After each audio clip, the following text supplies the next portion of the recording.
Let's talk about the furry comic I Think I Like You by Herotastic and Yin Trash. As of the making of this video, this long-form comic only has 16 pages and has accumulated over 2 million views on Webtoons alone. Look at these stats. 16 pages! Look at these stats! I decided to investigate. In I Think I Like You, we follow Mailman Rabbit Sky and his crush, the wolf firefighter, Leon. The first time they meet, Sky is delivering a package and Leon answers the door in his workout clothes, which is to say, not much at all. Sky is instantly enthralled with him and tries to flee, but his bunny mail truck won't start.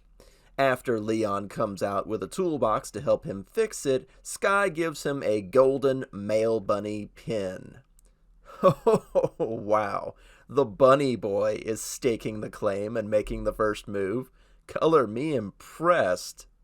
After that, Leon, of course, begins to order a lot of things for delivery, if only to see the khaki shorts wearing cutie again and again. He even times his afternoon run when he knows that Sky will be around delivering mail, so that he can run by in just his running shorts. Not very subtle, Wolfman, but certainly effective. Anyway, these two dance around each other for a while, and it is just as adorable as it sounds. Eventually, again, Sky is the one to make the first move and gives Leon his number so they can hang out and play video games together sometime. One of the comic's more subtle artistic choices is that up until this point there's been no dialogue. If I had to guess, as a literature bird, I would wager that the pictograph talking is polite, automatic things and pleasantries that these two say to each other, and when the real words start, that's when they start being friends and more than just passing strangers that oogle at each other now and then. It really lends credence to the writing. It's right here that the comic declares itself as a fantasy setting because Leon buys a PlayStation 5 online for only $500. Yeah, that's a good joke, comic. Tell me another one. He also bought like 11 games. Jeez, Leon must be loaded dropping all that cash for a first day hangout. Of course, later, Sky turns out to be an absolute anime dork, and when he finds out that Leon is a firefighter, he wants to try on his gear so he can look like a character from the anime Fire Force. Freaking forward trending rabbit boy. Stop being so adorable. You're gonna give me cavities. I'm a bird. I don't even have teeth. Jesus, Bunny Boy's got abs. What kind of packages are you lugging around all day, Sky? Jesus. Anyway, later on in a more climactic scene, while listening to music together, Leon plops onto the beanbag chair a little too hard, and Sky lands on him.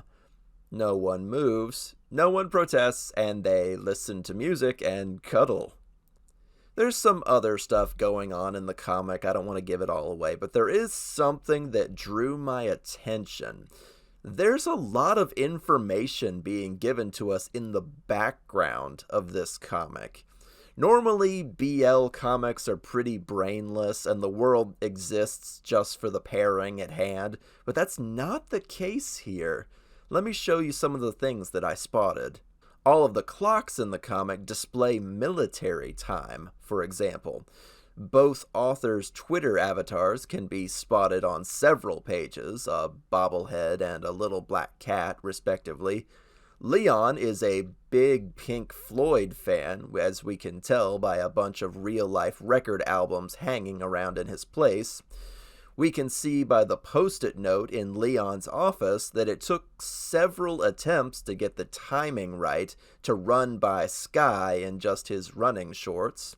We can also see a couple of cameos from other comics in the coffee shop. Very cute. Okay, now put on your tinfoil conspiracy hats for this one. While Leon is watching television, we can see on the screen that it's a breaking news story about what appears to be a ban on hamburgers. I thought that was just a silly joke until later, on a wall at street level, we see a no hot dogs sign.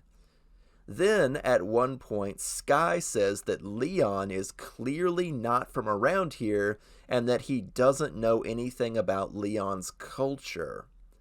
Now, based on this, I would argue that this comic takes place in a vegetarian society that is only recently allowing carnivores like dogs and wolves to live there. The only food that we see in the comics so far is coffee. If I were a betting bird, I would say that Leon is a recent arrival from another country. This is compounded by the fact that Sky doesn't recognize Leon when they first meet, even though he and his mailroom buddy do this route every day, and Sky is not a brand new mailman. That can only mean that Leon is a recent arrival. The fact that he's ordering so much stuff to fill his house says as much. Maybe I'm digging way too hard into this. That is entirely conjecture based on shaky evidence.